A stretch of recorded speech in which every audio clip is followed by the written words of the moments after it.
Y'all see it? Barcelona 4, Villareal 1. Let's talk about it.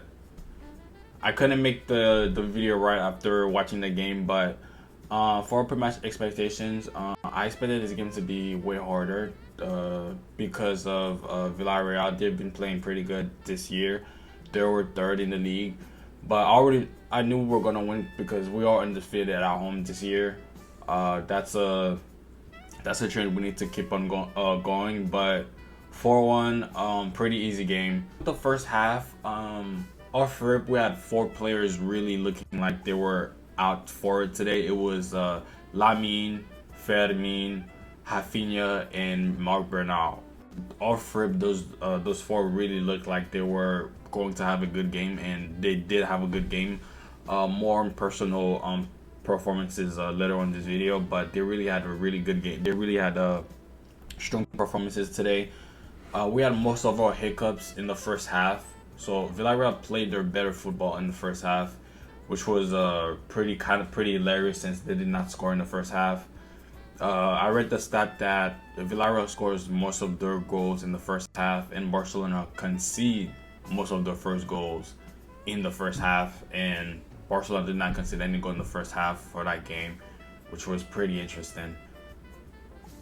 But apart from that, we dominated possession like we always do.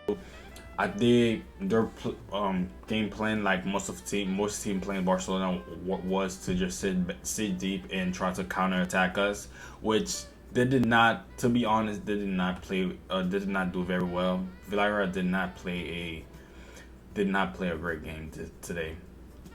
First goal came about when Papa Gay, the very recent AFCON Cup winner, he lost the ball in the midfield. Fermin ended up getting it and making a through ball to Lamine.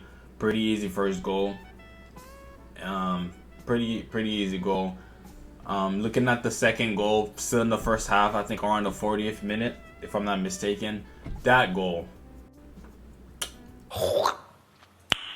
Nice. Beauty. From Lamine Yamal again, who ended up scoring a hat trick this game. First hat trick in his professional career. He ended up just getting the ball out wide from Fermin and dribbled past 1-2 player before just beautiful goal, curling it past the keeper. And the first half ended right before we had a scare from Villareal across, and that honestly they weren't playing very good, and did not end up scoring, but they did end up scoring early the second half corner, which we did not defend very well at all. I think first half and early second half, Balde was not having really a great game, which I thought he would have gotten subbed out, but he ended up staying the full game. But terrible defending on our corner. Ended up getting scored on easy by Papa Gay, who ended up amending for his mistakes in the first half. So it was 2-1. There were a little bit more scares right after they scored the first goal, but after that, we gained control back of the midfield, and it was pretty much over when Pedri got in the game for Olmo, who did not really have a great game. So that was a great sub.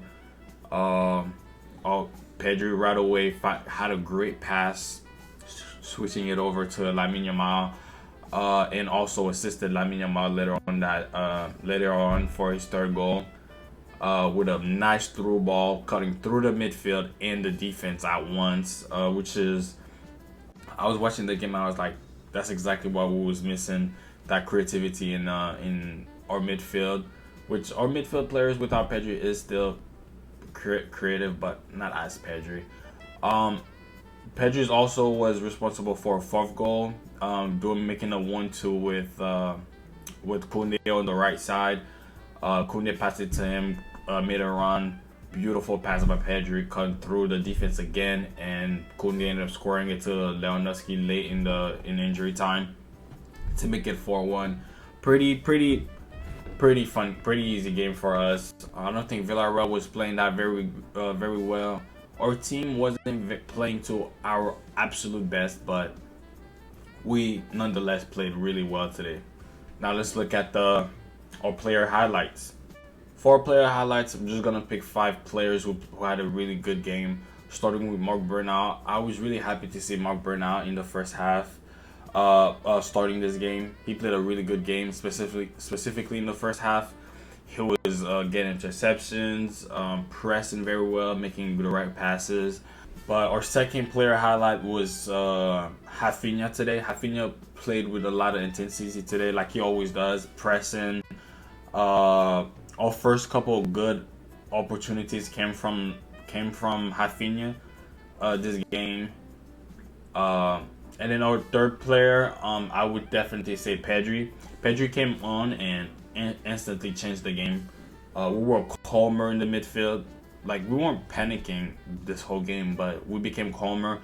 And obviously, he had fantastic passes to just get us over the hump and finish this team off. In our second or fourth, am I doing backward or fourth, right? Because we got Mark Bernal at 5, Rafinha at 4, Pedri at 3, Ferdinand at 2. Our second best player this game, I would probably say Ferdinand. Like I said, from off rip, he was playing very well, very aggressively, like he always does, pressing. Him and Rafinha, he ended up he won a lot of ground duels this game. Ended up getting the ball from Papa Game, making that pass to Lamine for the first goal, and he consistently was doing something the whole game. So I think he was our second best player today, if not for obviously your best player, man of the match for this game, Lamine Yamal. He had a beautiful game and beautiful goal. The second goal. Hold up. Let me go to the jersey. Y'all see it? Y'all see it? Y'all see it? And yeah, so first hat trick for Lamine. Hopefully he scores. That's obviously one of the things we would like him to do more, is pretty much score more goals, or at least try to shoot more at the goal, except for, he's a great playmaker, but we would like him to try to score more goals more often. But that was it for the Villareal game. I'm expecting as good, if not way better, performance from us, like playing against Atletico Madrid, which we are going to need. Hopefully it doesn't end. Actually, we would not take that 4-1. We would not take that result. Hopefully we can beat them 4-0 or more. So see you Tuesday for another match review.